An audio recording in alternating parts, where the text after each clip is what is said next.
Welcome to my channel Achieve with Astro Sudha.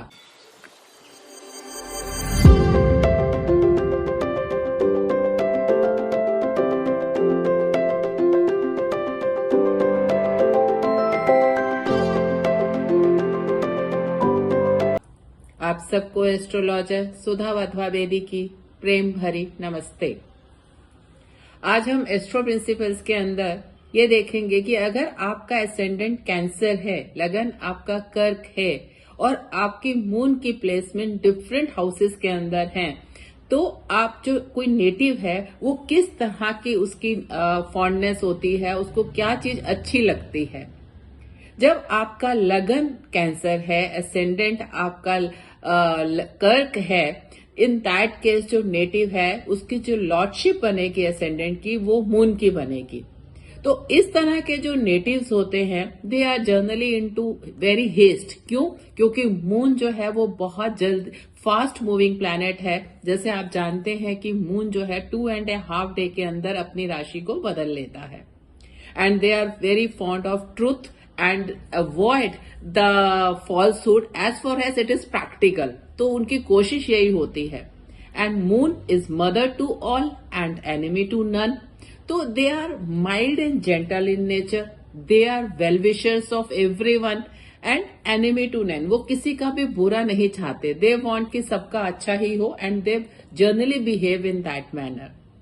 लेकिन जो moon अपनी प्लेसमेंट लेता है, क्योंकि being the lagna lord it is the par excellence, आपके इंटेलिजेंस, आपका माइंड, इसको वैसे ही ये माइंड को शो करता है।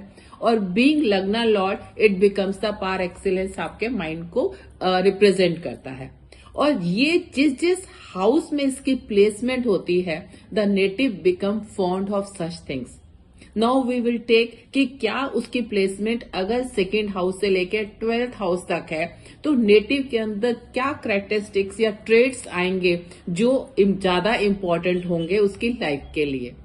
लाइक अगर हम ये देखते हैं कि कैंसर नेटिव है और उसकी प्लेसमेंट सेकेंड हाउस के अंदर है, इन दैट केस जो नेटिव है he will be fond of his family and bank balances.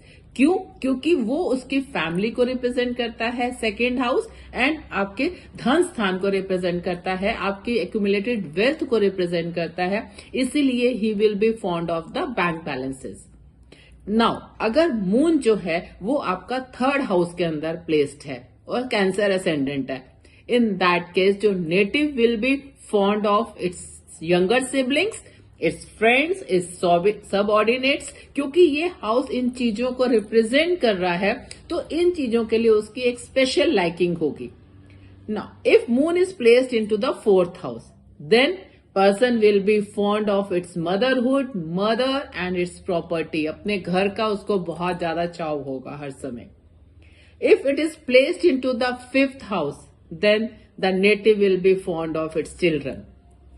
If placed into the 6th house, then native will be fond of the labor or the community which will be foreign to its own community.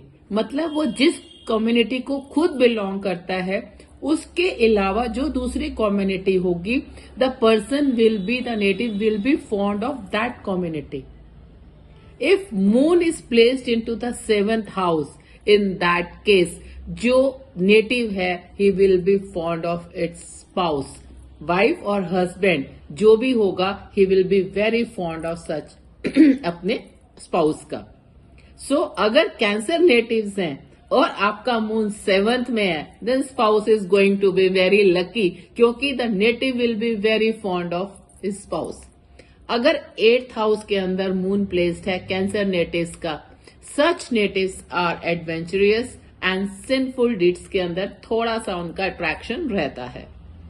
अगर आपका 9th house के अंदर placed है moon, in that case they will be loving the long travels and they will be religion minded.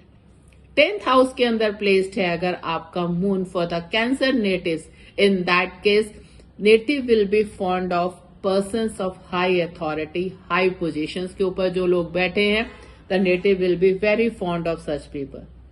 और अगर cancer natives का moon 11th house के अंदर बैठा हुआ है, in that case he will be fond of higher people, इसमें आपके elder siblings, इन लोगों के लिए या gains, he will be more attracted to such things. And at last, if moon is placed in the 12th house, in that case जो native है वो will be fond of sleep and high expenditures. So अगर आप cancer native हैं और आपका moon इनमें से किसी भी हाउस के अंदर प्लेस्ड है, check out does you also have such thing, you found of such thing. और अगर आप किसी को जानते हैं जिसका कैंसर असेंडेंट है and the things moon placement के हिसाब से पीपल आर इंक्लाइन, उनके ट्रेड्स एंड प्रैक्टिसेस उस चीज को इंडिकेट करते हैं, तो हमें कमेंट बॉक्स में लिख के जरूर बताएं. अगर आपको ये चैनल पसंद आया हो तो इसे सब्सक्राइब करें, लाइक करें, शेयर करें. आपका दिन शुभ हो. धन्यवाद.